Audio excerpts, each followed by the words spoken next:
In this video, we will be discussing price competition and how two firms can profit maximize when they engage in such competition.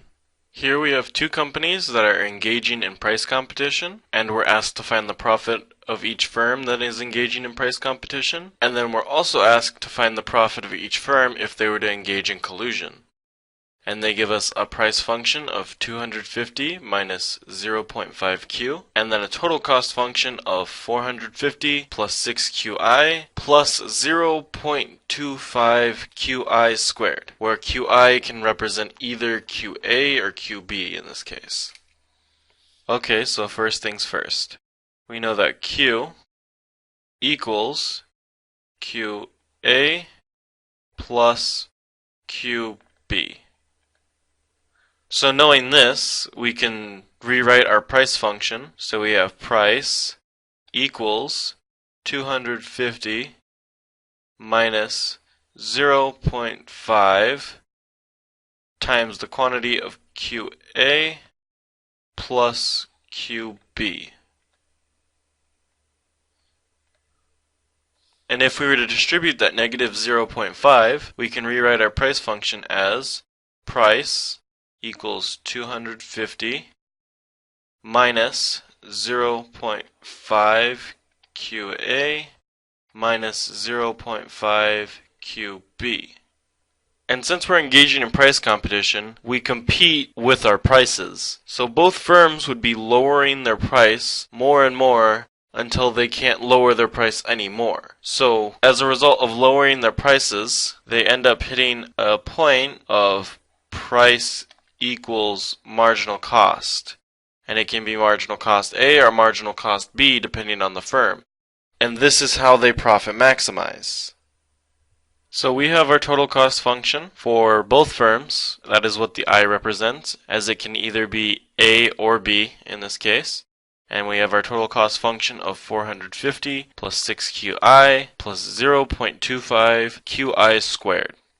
And we want to find our marginal cost for both firms from this total cost function. So since it's total cost I, both firms share this total cost. So knowing that information, we can take the marginal cost of A, which is the derivative of the total cost of A, with respect to QA. And by taking that derivative, we get 6 plus 0.5 QA. And the same can be said for marginal cost of B, which uses the same total cost function, but with respect to B instead.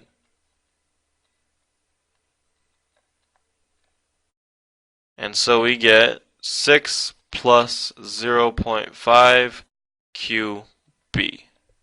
So now that we know our marginal cost, we can now start profit maximizing. So what we want to do is we want to set price equal to marginal cost, and it can be either marginal cost, and in this case I will start with A, and we would profit maximize that way. So we would have our price function of 250 minus 0.5 QA minus 0.5 QB equals 6 plus 0.5 QA. And so if we subtract 6 from both sides and subtract 0.5 QA from both sides, we get 244 minus QA minus 0.5 QB equals 0. And so, if we want to solve for one of these variables, and I'll solve for QA here, we'll add QA to both sides, and we get 244 minus 0.5 QB equals QA. And so we can use this to help find what QA and QB are once we find another equation. So now what we want to do is we want to find that other equation. So what we'll do is we'll set price equal to marginal cost B, so the one we didn't start with. And what we'll have is 250 minus 0.5 QA minus 0.5 QB equals 6 plus 0.5 QB. And we'll subtract both sides by 6, as well as subtract both sides by 0.5 QB. And we get 244 minus 0.5 QA minus QB equals 0.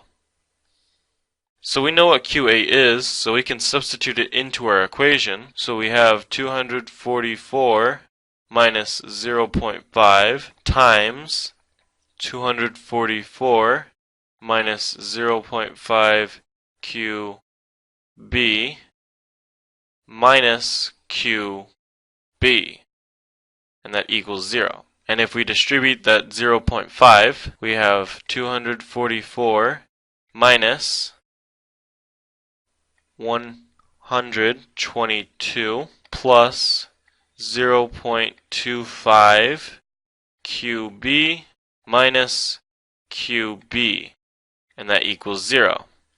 And if we combine like terms, we have 122 minus 0.75 QB, and that equals 0.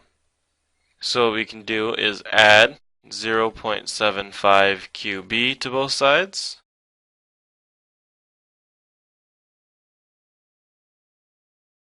And we'll have 122 equals 0.75 QB. And if we divide both sides by 0.75, we get QB equals 162.67. So now if we want to find QA, we would plug it back into that function we found earlier of QA equals 244 minus 0.5 times our quantity B, which in this case is 162.67, and we find quantity A to equal 162.67. So both firms end up producing the same amount of quantity. This can be predicted as we had the same marginal cost for each firm as they shared the same total cost function as well. And we can also predict that they will share the same profit as a result.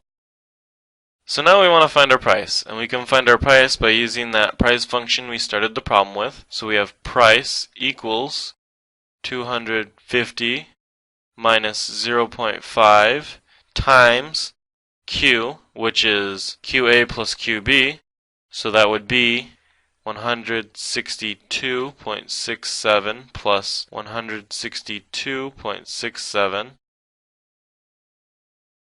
And if we plug that all into a calculator, we get a price of 87.33.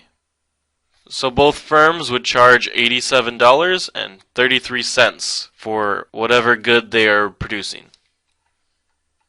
So last but not least, we want to find our profit for both firms. And if we recall, the profit formula is price times quantity minus total cost. And if we wanted to find the profit of A, we would have a price of 87.33 times our quantity of 162.67, and then minus our total cost function of 450 plus 6 times 162.67, and then continuing, we would add 0.25 times our quantity squared, which is 162.67 squared, and that's our entire quantity for the total cost.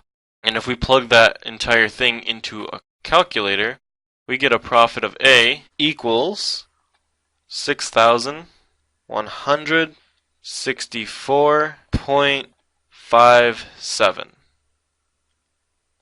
And if we recall, both firms share the same price, the same quantity, and the same total cost function. So going off of that, we know that profit of B would also equal 6,164.57. As we can see, price competition usually results in a stalemate like this if both firms share the same total cost. And in most cases, most firms do have similar to exact same total cost functions. So as a result, neither firm really wins in price competition. And as a result, most firms will not engage in price competition unless they want to drive out a competitor that they know cannot lower their price to the same level as the other firms. That way they can force the other firm into bankruptcy and keep most of the market to themselves. That will conclude part 1 of price competition. Please watch part 2, where we will be discussing collusion and what two firms would do if they were to engage in collusion and how it affects their profit.